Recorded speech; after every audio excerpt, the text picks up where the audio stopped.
Sorry guys, I'm just getting used to this. Um, so please forgive me.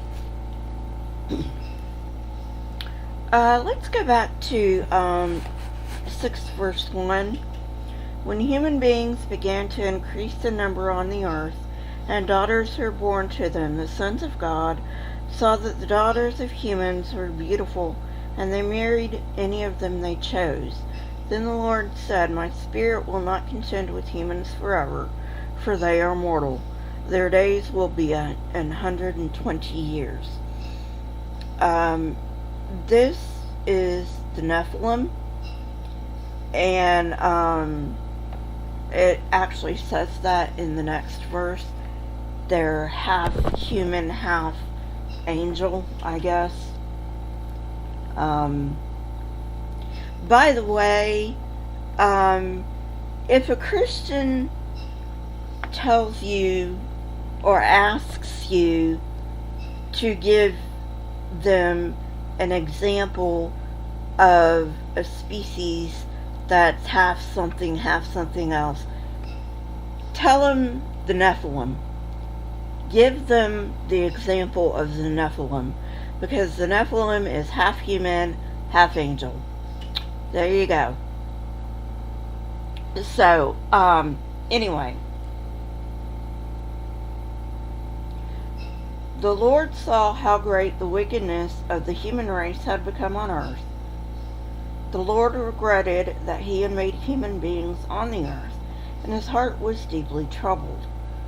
So the Lord said, I will wipe from the face of the earth the human race I have created, and with them the animals, the birds, and the creatures that move along the ground, for I regret that I have made them. But Noah found favor in the eyes of the Lord. So what I want to know is, first of all, if God is omniscient or all-knowing, why didn't he see this coming? Why, first of all, if Adam and Eve were going to fall, why create Adam and Eve in the first place? And if humans were going to be in such a sinful state, and you guys know I don't believe in any such thing as sin, and I don't believe the Bible, but if you take all this at face value, why didn't God stop it before it even started? I mean, he could have, but he didn't. Why didn't he? That's what I want to know. And also, why should the animals, the birds, and the creatures that move along the ground, if humans are the ones that sinned, why should the animals suffer for what humans did? It doesn't make any sense. But there you have it. That's Christianity for you. This is the account, this is verse 9. The account of Noah.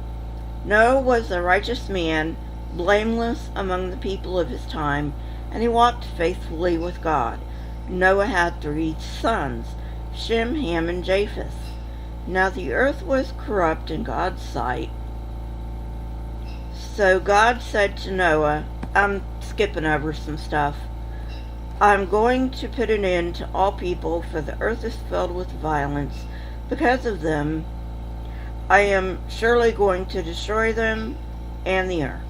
So make yourself an ark of cypress wood. Make rooms in it and coat it with pitch inside and out. This is how you are to build it. And he gives instructions on how to build it. Now, for the Christians out there, an ark is not a boat-shaped building that Ken Ham put in the middle of God-forsaken Kentucky. An ark is not a boat. An ark is a box, okay? So, verse 16, make a roof for it, leaving below the roof an opening 1 cubit high all around. Put a door in the side of the ark and make lower, middle, and upper decks.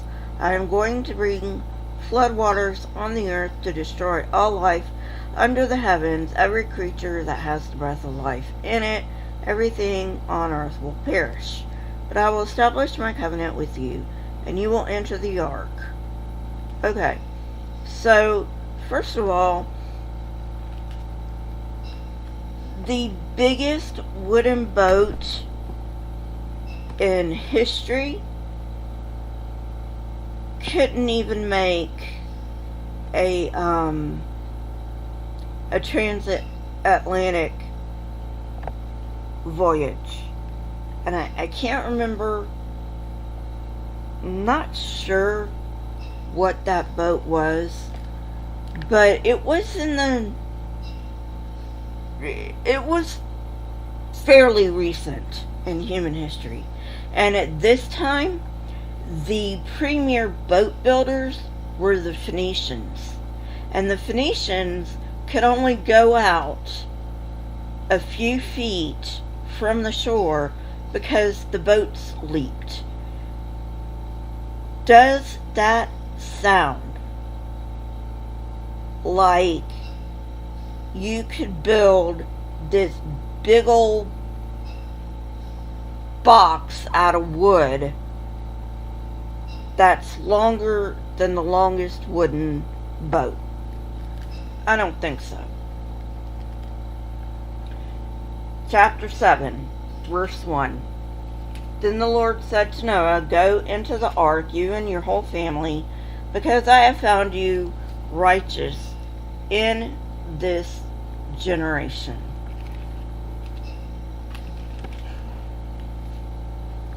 Take with you 7 pairs of every kind of clean animal, a male and its mate, and 1 pair of every kind of unclean animal, a male and its mate. Well,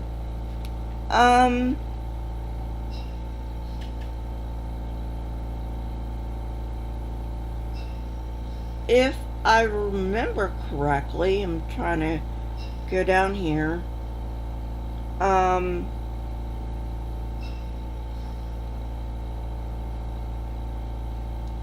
Yeah. Go back to chapter 6, verse 19. You are to bring into the ark 2 of all living creatures, male and female, to keep them alive with you.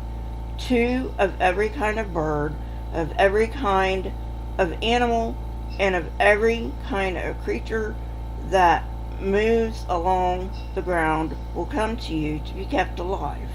You are to take every kind of food that is to be eaten and stored away as food for you and them.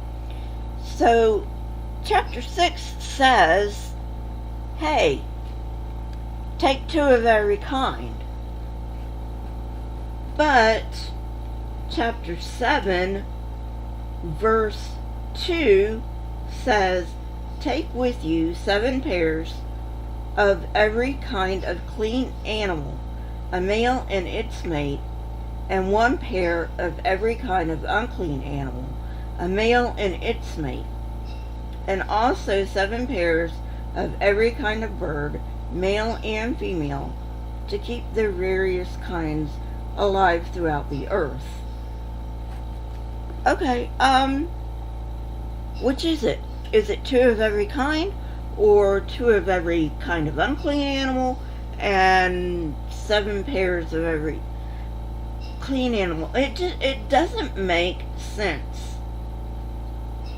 Then he says, I'll make it rain on the earth and I'll wipe everything out. Verse 6, Noah was 600 years old when the flood waters came on the earth. I'm not even going to say anything about that. That's ridiculous. And Noah and his sons and his wife and his sons' wives entered the ark to escape the waters of the flood.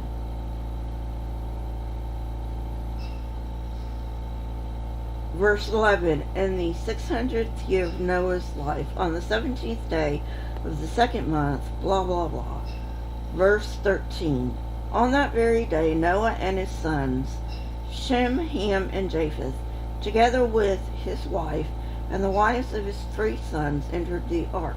They had with them every wild animal according to its kind. Verse 15, pairs of all creatures that have the breath of life in them came to Noah and entered the ark. The animals going in were male and female of every living thing, as God has commanded Noah. Then the Lord shut him in. In the 40 days and 40 nights of the water and blah, blah, blah. Verse 19, they rose greatly on the earth, and all the high mountains under the entire heavens were covered. Like I said, if this was true, you wouldn't even be able to breathe. Because the highest mountain is Mount Everest. And you know, airplanes are pressurized for a reason, people. If they weren't pressurized, you wouldn't be able to breathe.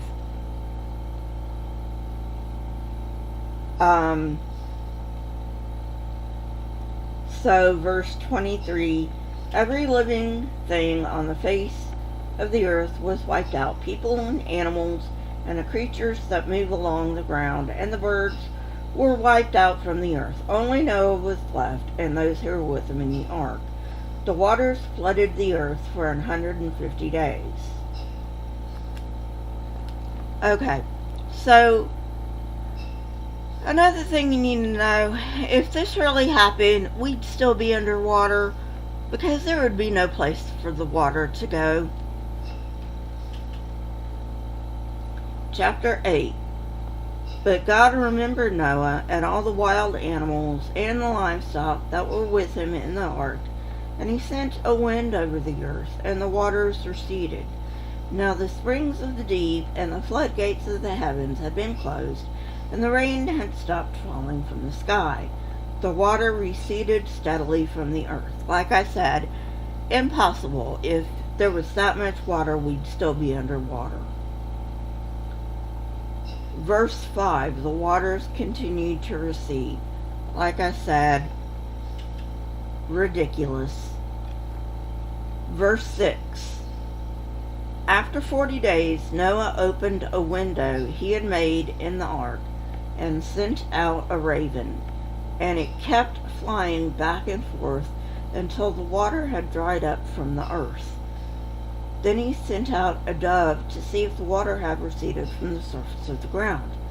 But the dove could find nowhere to perch because there was water all over the surface of the earth, so it returned to Noah. He waited 7 more days, and so on and so forth. Verse 13, by the first day of the first month of Noah's 601st year, the water had dried up from the earth. Noah then removed the covering of the ark and saw that the surface of the ground was dry. By the 27th day of the second month, the earth was completely dry. Then God said to Noah, come out of the ark, you and your wife and your sons and their wives. Bring out every kind of a living creature that is with you, the birds and animals and creatures that move along the ground, so they can multiply on the earth and be fruitful and increase in number. Verse 18, so Noah came out together with his sons, his wife, his sons, and his sons' wives, all the animals and all the creatures. Verse 20, then Noah built an altar to the Lord, and taking some of all the clean animals and clean birds, he sacrificed burnt offerings on it. Alright, first of all, God has just made the biggest genocide on the face of the